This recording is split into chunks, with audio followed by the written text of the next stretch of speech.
Saya juga melihat kasus ini dari sosial media.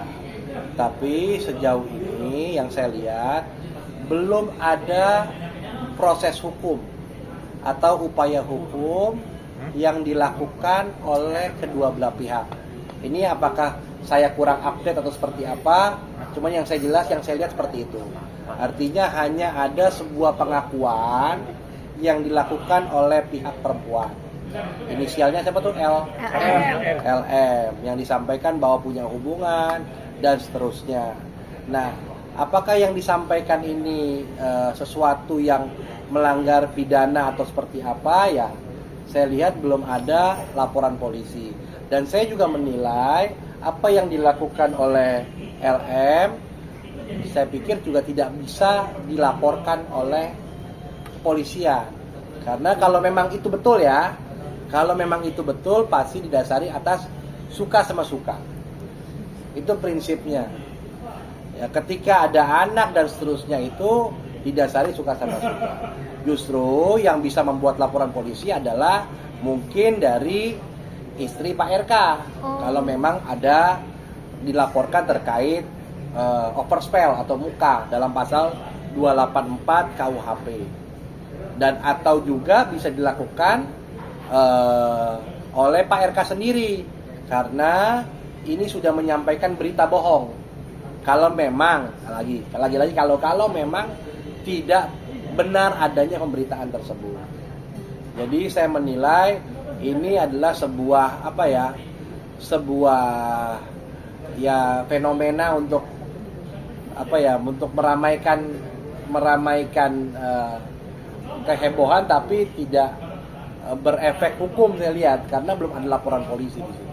Tapi Bang, kalau seandainya ini benar terbukti, apakah ini bisa menjerat kayak pasal perzinahan atau seperti apa? Iya, kalau kita bicara pasal perzinahan, pasal overspell 284 itu, pelapor itu harus pasangan. Kalau LM itu punya pasangan apa tidak? Kan artinya harusnya kalau LM punya pasangan, suami dari LM atau suami dari RK. Sama dulu istri dari RK. Ya kan? Sama dulu kayak kasusnya CT dengan A. Ya kan? Ya. Tapi kan suaminya CT tidak buat laporan. Rame videonya tapi tidak buat laporan. Ya artinya ini kan bagian dari kebesaran hati dari pasangan yang memiliki suami atau istri. Gitu. Bang, ini kan bisa dibilang kan kasus ini kan sudah lampau ya, sudah dari 4 tahun yang lalu dan keduanya ini bisa dibilang tuh sudah sama-sama memiliki pasangan juga gitu. Kalau Abang melihat sendiri, ini mungkin seperti apa sih Bang? Ya saya tidak tahu motifnya. Kita yang tahu motifnya pasti ternyata LM sendiri. Ya kalianlah teman-teman media yang tanyakan motifnya apa saat ini baru bisa disampaikan. Artinya kalaupun juga disampaikan baru juga ketika hubungan itu dilakukan suka sama suka, kecuali ada paksaan harus bisa melaporkan. Itu namanya pemerkosaan. Apalagi kalau ini sudah lampau. Karena juga kalau pemerkosaan juga ada batas waktu juga kalau memang harus seketika. Kalau lama berarti kan artinya sudah ya suka artinya gitu loh. Bang, terkait tes DNA prosedurnya seperti apa sih Bang dari tadi? Gini loh, tes DNA itu kan harus ada permohonan.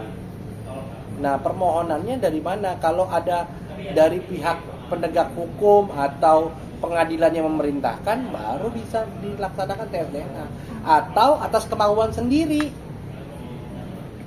Gitu loh. Sekarang kan nggak ada nih. Dari pihak LM tidak melakukan tes DNA atau seperti apa gitu loh. Tapi dari pihak LM sendiri malah meminta untuk pihak dari RK maju duluan untuk tes DNA dan sebaliknya juga dari pihak RK juga begitu. Iya makanya karena tidak ada upaya hukum sehingga main suruh-suruan, iya kan? Main suruh-suruan, nggak ada yang upaya paksa dari kedua belah pihak sehingga tidak ada, hanya menjadi suatu berita aja. Dan saya pikir ya ini yang jadi berita dan menjadi konsumsi publik.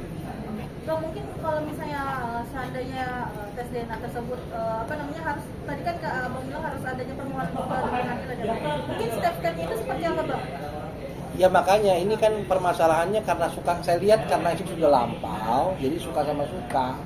Jadi pasti akan repot. Ya kalau saran saya nih buat Pak RK ya cuekin aja. Nanti juga hilang sendiri. Bang, Gitu. tapi ini ada kemungkinan untuk pengalihan isu nggak sih, Bang? Ya itu kalau pengalihan isu saya nggak bisa jawab. Itu bukan ranah saya, bukan praktisi pengalihan isu, praktisi hukum saya. Oke? Oke.